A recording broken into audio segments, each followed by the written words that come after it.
পৃথিবীটা বদলে যাচ্ছে।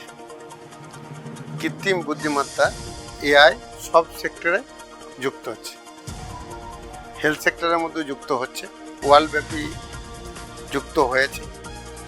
আমরা শান্তিনিকেতন মেডিকেল কলেজ এবং হসপিটাল নীতিগতভাবে আজকে ম্যানেজিং কমিটির মিটিং ছিল, ডিসিশন নিলাম 1 মাসের মধ্যে সব সেক্টরে আমাদের মেডিকেল কলেজে এআইকে ইনক্লুড করব। এমনকি আমাদের পরিচালন যে কমিটি সেই সেক্টরেও এআই সাপোর্ট করবে। আমি নিশ্চিত যুগান্তকারী পরিবর্তন ঘটবে। এখান থেকে ওয়ার্ল্ডে যে কোনো ডাক্তারবাবুকে দেখানো যাবে, তেনার প্রেসক্রিপশন নেওয়া যাবে। আপনাদের সবাইকে নমস্কার জানাই। প্রথমে মাননীয় প্রেসিডেন্টকেও তার উদ্যোগের জন্য ধন্যবাদ জানাই। আমাদের কলেজ থেকে যে উদ্যোগটা নেওয়া হয়েছে অর্থাৎ আর্টিফিশিয়াল ইন্টেলিজেন্স, মনে হয় আপনারা এই কদিনের যা বিস্তৃত আলোচনা হয়েছে তাতে আমরা অনেকেই এই সম্বন্ধে কিছুটা জ্ঞান লাভ করেছি। আরও নতুন নতুন যে আলোচনাগুলো হলো হচ্ছে এআইকে, আর্টিফিশিয়াল ইন্টেলিজেন্সকে কীভাবে কলেজ স্তরেতে নিয়ে যাওয়া হবে সেই সম্বন্ধেও আলোচনা হচ্ছে। সকলকে শুভ সন্ধ্যা। আমরা আমাদের প্রত্যেকটা সেক্টরে দেখেছি আমাদের স্যারের উদ্যোগে আমরা পজিটিভ বার্তা থেকে শুরু করে আমাদের কল টু অ্যাকশন এবং এখন আমরা কাজ করছি সেন্ট্রাল অ্যাডমিশন পোর্টাল। তো সেই সব মিলিয়ে আমরা নতুন এক অভিনব উদ্যোগে পা রাখছি। এআই যদি আমাদের হেলথ কেয়ার প্রফেশনে আসে তাহলে আমার মনে হয় যে আমাদের হেলথ কেয়ার প্রফেশনটা অনেকটা আরও উন্নত হয়ে যাবে।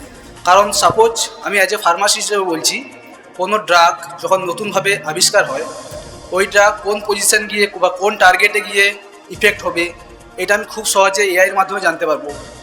এআইকে কীভাবে ইউটিলাইজ করতে পারি সেটা নিয়ে প্রথমে আমরা পর্যালোচনা করব। করার পর হয়তো কিছুদিন কয়েকটা দিন যাবে এবং তারপরে সেটা আমরা ইমপ্লিমেন্টেশনের দিকে যাব। হয়তো 15 দিন 1 মাস সময় লাগবে। একটা কার্যকরী কমিটি তৈরি হয়েছে, প্রত্যেকটা ডিপার্টমেন্টে আমরা ভিজিট করব। আজকে যে জায়গাতে আমরা রয়েছি অর্থাৎ যে প্রোগ্রাম হচ্ছে এখানে, আমরা ব্যক্তিগতভাবে এখানে উপস্থিত থাকতে পেরে খুবই ভালো লাগছে। কেন কি আর্টিফিশিয়াল ইন্টেলিজেন্সকে নিয়ে মাননীয় স্যার যে চিন্তাভাবনা করেছেন, এই চিন্তাভাবনা খুব শীঘ্রই একটা রেভলিউশন তৈরি করবে, এ ব্যাপারে কোনো সন্দেহের অবকাশ নেই।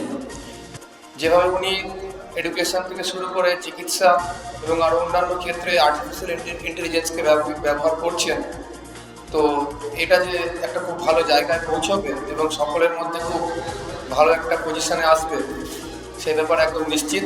কেন কি আমরা ইতিপূর্বে দেখেছি যে স্যার যে সমস্ত কর্মসূচিগুলো নিয়েছেন সেই সমস্ত কর্মসূচি কিন্তু একদম পারফেক্টলি কিন্তু একদম সাকসেস হয়েছে।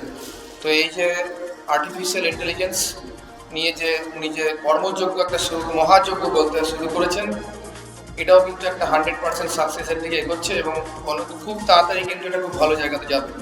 আপনারা দেখছেন পজিটিভ বার্তা platform. Think positive, be positive.